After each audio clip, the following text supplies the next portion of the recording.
আমি একটু দোকানে এসেছিলাম। ও মাই গড, প্রচণ্ড রকমের ঝড় হচ্ছে, বাতাসে সব উড়ে যাচ্ছে। এসে দেখি সব কিছু বন্ধ হয়ে গেছে।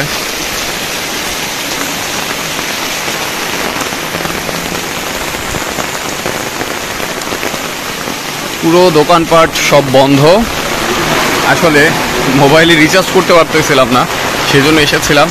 পরবর্তীতে বাধ্য হয়ে একটা দোকান খোলা পেয়েছিলাম, কোনোরকম বিকাশে রিচার্জ করে নিয়েছি।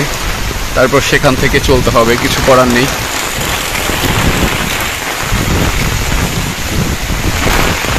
সব ভেঙে চুরে চুরমার হয়ে গিয়েছে, দুমড়ে মুচড়ে গিয়েছে ঝড়ে।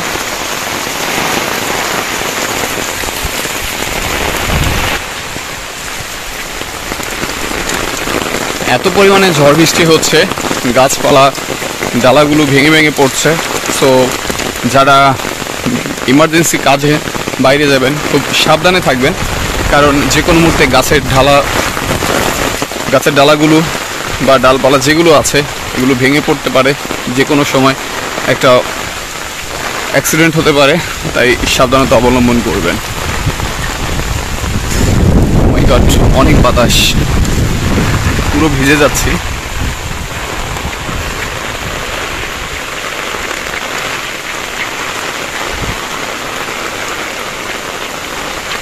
পুরো অন্ধকার হয়ে গিয়েছে, কিছুই দেখা যাচ্ছে না।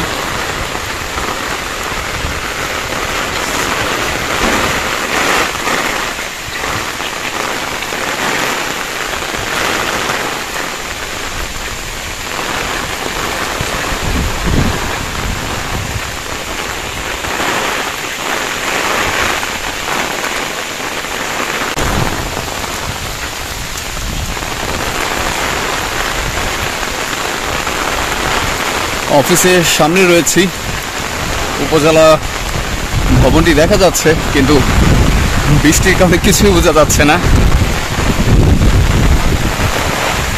যেহেতু আমি অফিসের সামনে দিয়ে এখন বাসার দিকে যাব, একটু দেখি এইদিকে কীরকম অবস্থা হয়েছে।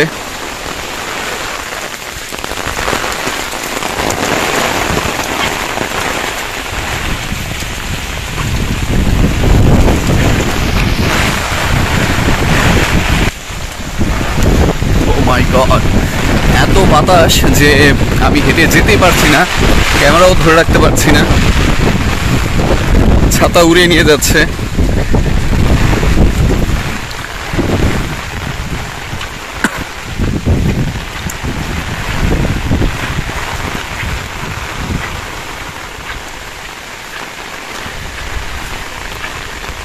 প্রচণ্ড রকমের বাতাস আর বৃষ্টি হচ্ছে।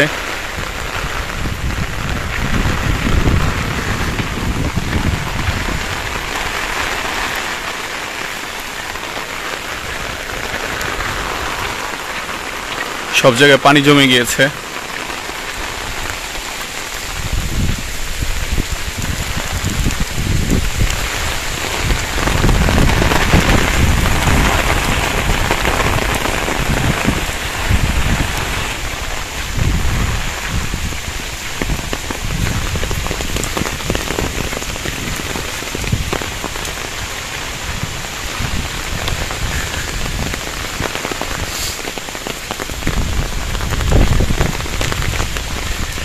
সারাদিন এরকম বৃষ্টি হওয়ার পর সব কিছু যখন বন্ধ হয়ে যায়, তখন চলাচলটাও খুব কষ্টের হয়ে দাঁড়ায়।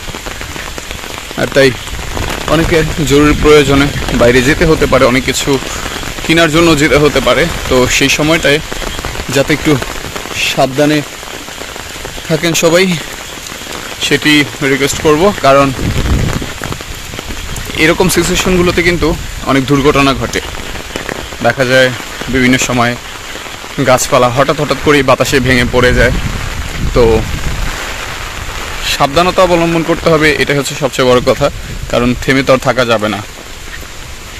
যাই হোক, বাসার সামনে চলে এসেছি। আর এই যে বাসার সামনে কিছু চাষাবাদ করেছিলাম, সেগুলো এই যে পানিতে একবারেই সব বৃষ্টিতে শেষ হয়ে যাচ্ছে। শাক টাক যেগুলো করা হয়েছিল সেগুলো নষ্ট হয়ে যাচ্ছে।